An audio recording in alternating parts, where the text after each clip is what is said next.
నమస్తే. Welcome to our channel. ప్రస్తుతం మనతో సీనియర్ జర్నలిస్ట్ దాము బాలాజీ గారు ఉన్నారు. వారితో మాట్లాడదాం. సార్ నమస్తే. సార్ నమస్తే. సార్ తెలంగాణ రాష్ట్రంలో పుష్ప 2 టికెట్స్ రేట్స్ పెంపుదల గురించి ఎవరో కోర్టులో కేసు వేశారు అనేది న్యూస్ వచ్చింది కదా సార్. అయితే ఆ కేసు వల్ల మూవీ ఏమన్నా పోస్ట్పోన్ అవుతుందా? రిలీజ్ డేట్ ఏమన్నా పోస్ట్పోన్ అవుతుందా? లేకపోతే ఈ ఇంపాక్ట్ మూవీ పైన పడుతుందా అంటే?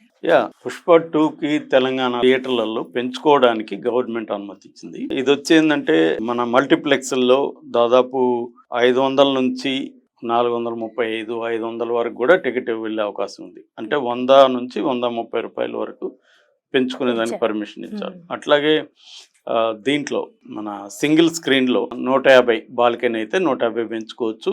మిగతా మాస్ కింద సీట్లు అయితే నేల క్లాస్ అంటారు కదా, వాటిలో అయితే 100 రూపాయల వరకు కూడా పెంచుకోవచ్చు. దానివల్ల ఏమైందంటే అది కూడా 400 వరకు వెళ్ళిపోయే పరిస్థితి ఉంది. సో అది కాకుండా బెనిఫిట్ షోకి కూడా దాదాపు 800 వరకు పెంచుకోవచ్చు. ఇదంతా కూడా దాదాపు 2 వారాల సమయం ఉంటుంది. అదైనా కూడా పెద్దగా తగ్గింపు ఏమి ఉండదు. అంటే మా రెగ్యులర్ సీట్ రేట్ కంటే కూడా ప్రైస్ కంటే ఎక్కువనే ఉండబోతుంది పుష్పకి. ఇది తెలంగాణ పరిస్థితి. ఆంధ్ర పరిస్థితిలో కూడా ఆల్మోస్ట్ సిమిలర్. ఆంధ్ర పరిస్థితి ఏంటంటే December 5th అది రిలీజు.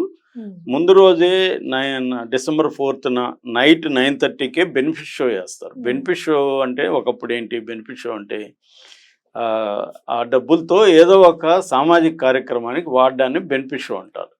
ఇవాళ ఏంటంటే అది కూడా ప్రొడ్యూసర్లే లాక్కొని బెనిఫిట్ షో పేరుతో వీళ్ళే ఎక్కువగా డబ్బులు కలెక్ట్ చేసుకోవడం అనేది ఒక పరిపాటిగా మారింది. సో దీనికి బెనిఫిట్ షోకి 800 వరకు టికెట్ రేట్ పెట్టేట్టుగా ఇది ఫస్ట్ టైం ఈ మధ్యకాలంలో ఎప్పుడు ఇంత పెట్టలేదు. 800 వరకు పెట్టే పరిస్థితి. ఇట్లాంటిదే ముంబైలో అయితే 3000 వరకు కూడా వెళ్ళిందని చెప్తున్నారు బెనిఫిట్ షోలకి. ఇక మామూలుగా 5 నుంచి 17 వరకు దాదాపు 200 వరకు పెంచుకోవచ్చని ఆంధ్రప్రదేశ్ గవర్నమెంట్ పర్మిషన్ ఇచ్చింది. అంటే ఇందులో మల్టీప్లెక్స్ 200 వరకు, సింగిల్ స్క్రీన్ ఏమో 150, ఇదేమో 100. అంటే లో క్లాస్. సో ఒక లో క్లాస్, ఒక పేదవాడు లేకపోతే లోవర్ మిడిల్ క్లాస్ వాళ్ళు ఇంతకుముందు ఏ 40-50 రూపాయల సినిమా చూడగలిగిన పరిస్థితి ఉంటే ఇవాళ 100-120కి వెళ్ళిపోయింది. సో దీని మీద గతంలో జగన్ ప్రభుత్వం ఉన్నప్పుడు వీళ్ళకి ఒక షాక్ ఇస్తూ రేట్లు పెంచడానికి లేదన్నప్పుడు చెప్పారు.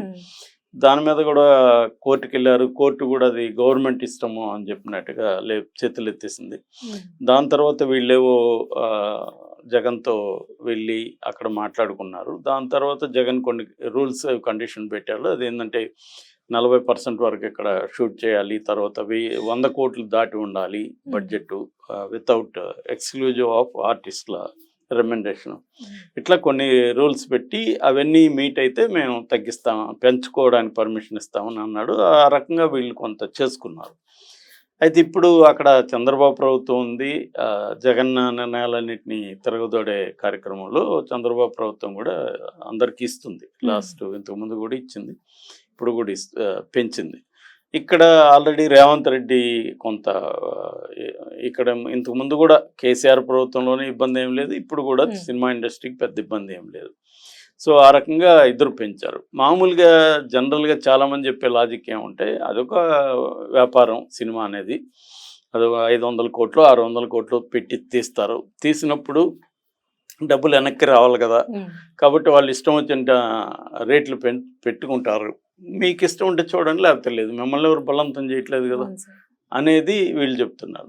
అందులో ఆ లాజిక్లో వాస్తవం ఉంది, కానీ మన సిస్టంలో అలా ఉండదు.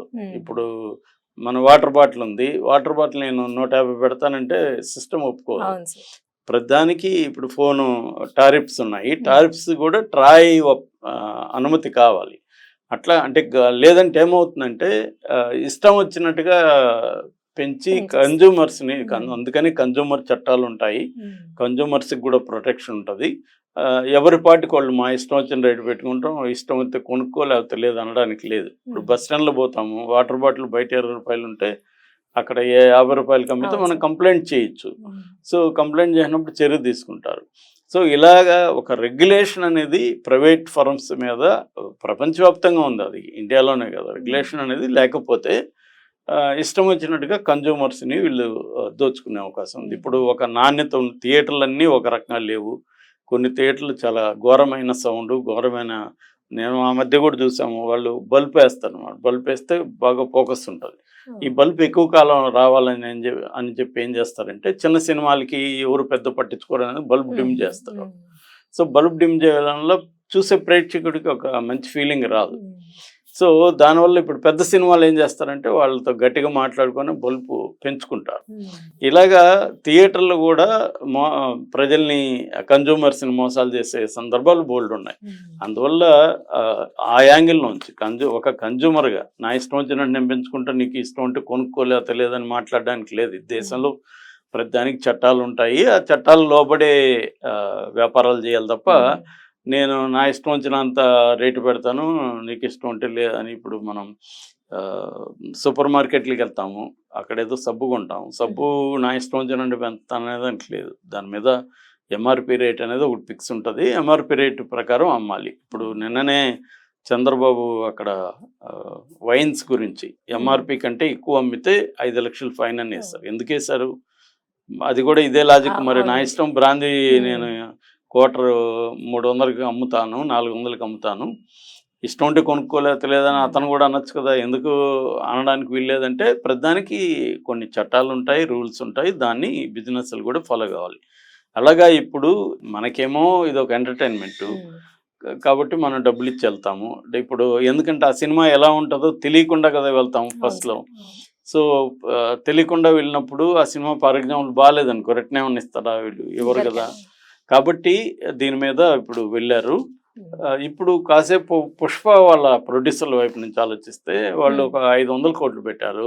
ఎలా వెనక్కి రావాలి అంటే, ఇప్పుడు సినిమా అందరికి నచ్చచ్చు, నచ్చకపోవచ్చు, కష్టం అయితే అన్నిటికీ అదే కష్టం ఉంటుంది.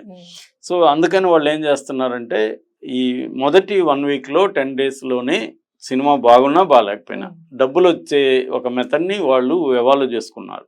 ఆ మెథడ్ ఏంటంటే, నెంబర్ ఆఫ్ థియేటర్లలో రిలీజ్ చేయాలి.